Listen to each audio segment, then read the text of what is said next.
Okay, can you see that? That's a little ferry boat thingy going up the Tonle Sap River, which is an offshoot of the Mekong river system. Here in Phnom Penh, it's quite an incredible river system, the Mekong.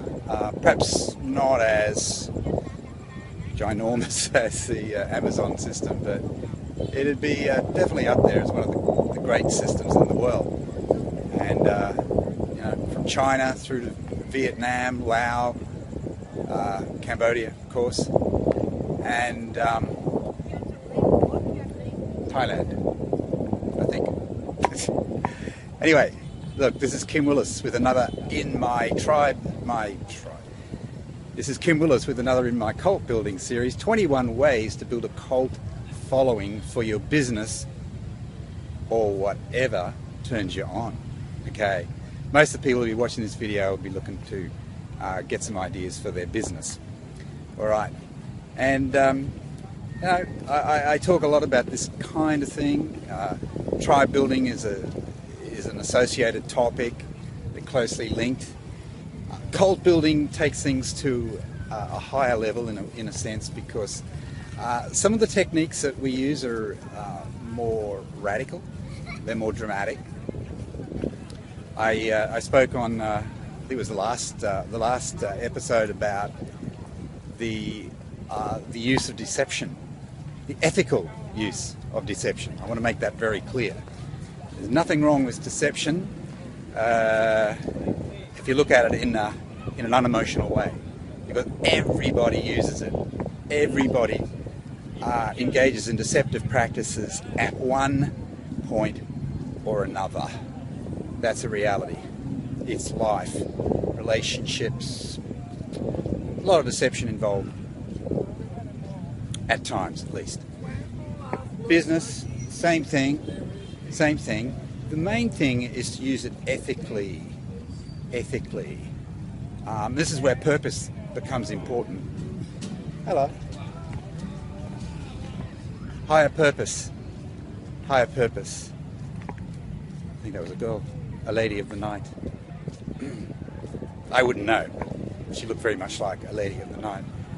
Here on Riverside, walking along Riverside, and you see all sorts of crazy sights in Phnom Penh, being it's a bit of a free-for-all of a city. But anyway, enough of the travelogue. Okay, I need to get into some more light. So this particular topic is called thought reform. All cults, whether they're business-related cults, religious cults, or whatever, there is a degree of thought reform going on within that cult. You cannot build a network, a community, a tribe of people who are more or less moving in the same direction without some degree of thought reform. Thought reform is real important. It is. In one sense, it's about bending people to your will. Now that sounds kind of ruthless, but let's look at it another way. You're wanting to persuade people to align their thinking with yours, and assuming that you're involved with something that is ethical and honourable, it's a good thing to do.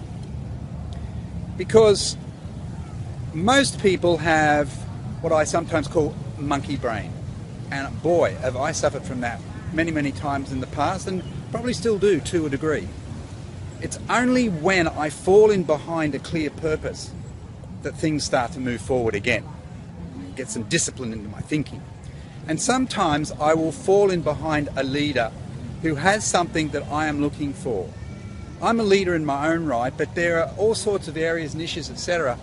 in the business world that I'm not a leader, and some of those I'm interested in and I want to know about them. So I'm going to seek out the leader. I'm going to look for the leader. And if that leader has a particular point of view, and if providing it makes sense, well, yeah, I'm going to fall into line. I'm going to fall into line. So every leader has their own thought reform process, and you must have that as well. Understand that most people are looking for a leader. They're looking for a leader, and if that is the case, and it is, if that's the case, those people are going to need some guidance, and they're going to need to reorient their thinking. They are. They're going to need to reorient their thinking, and why not have them reorient it in your favour and in their favour as well? Why not do that? Thought reform. Someone is going to get influence over that person. Why not you? If it's not you, it'll be someone else. It will. If they're looking, if they recognise a lack in their lives, they recognise a pain point, something that they want but they don't have now, someone needs to come along and take charge and reorient their thinking, change their thinking to a degree. It's not mind control, because you can only own a little piece of a person's mind for a short time. In fact, it's probably the wrong word. It's probably more, the correct word should be rent. You can rent a small space in someone's mind for a short time. For a short time, and you know, if it doesn't deliver for them, well, they'll be off looking for another leader. They'll be looking for someone else to give them some guidance and some direction. Okay? So, in a way, thought reform is just another way of demonstrating leadership. Leadership, boy, the world is crying out for leadership. Who's going to give it to them? You or someone else? That's really what it's going to come down to. Is it going to be you, or is it going to be someone else? Thought reform. You're renting a small space in someone's brain for a limited amount of time, and you hope that the idea takes hold with them, and that they subsequently fully commit. And if that's the case, all right, they may become very strong members of your cult, your tribe. That may well happen. They may become long-term advocates and associates of yours. All right, whether we're talking about customers, team members, whatever. Thought reform. Think about it. It's a really good topic. I haven't given it done justice to it, but it's just really represents an introduction to the topic. Think about it. Ponder on it. And if you haven't joined my Tribe Builder group, Facebook group, go and do that.